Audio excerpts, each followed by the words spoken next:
Hey guys, I'm really excited to show you our Luvele recipe today. I'm going to use the Vibe blender to make a traditional vanilla custard. Forget about the store-bought custard this year. I'm going to show you how easy it is to get a smooth, lump-free custard in a matter of minutes.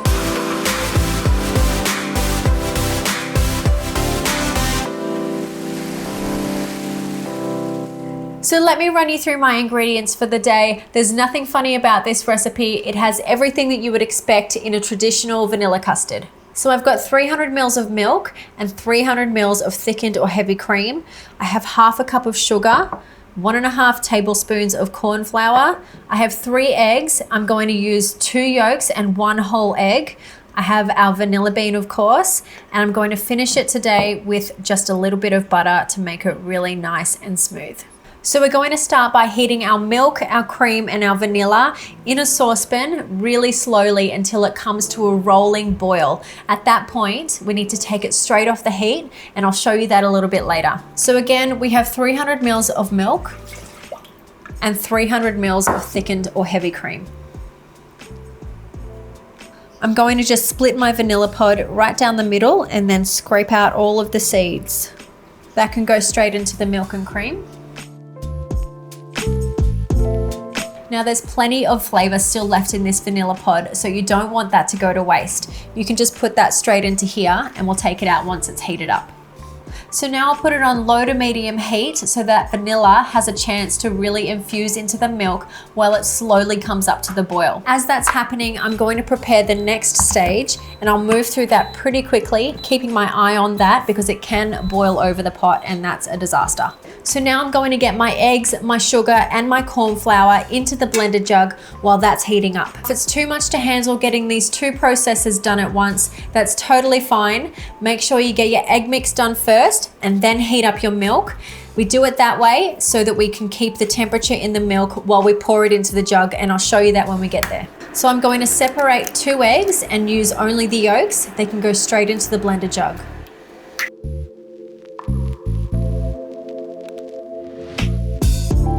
For the 3rd egg, we're going to use the whole egg. We've got half a cup of caster sugar here that can go straight in as well. And then our 1.5 tablespoons of corn flour. So pop your blender jug straight onto the base. I'm going to take this top out of the lid and I'm going to put a funnel in so that I can pour the hot milk straight over the eggs while the blender is running.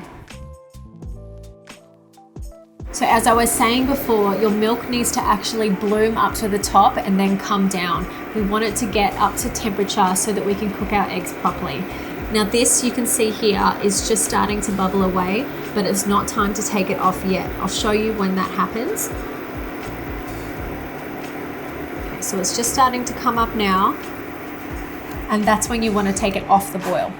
So while the blender is running on low speed and on soup mode, I'm going to confidently and slowly pour our hot milk over our eggs. This will take about 5 minutes to get really nice and smooth.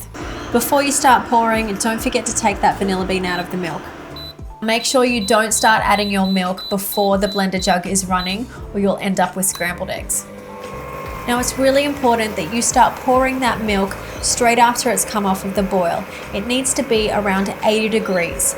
Those eggs are going to start coagulating at around 65 degrees, which is going to give us our nice thick custard.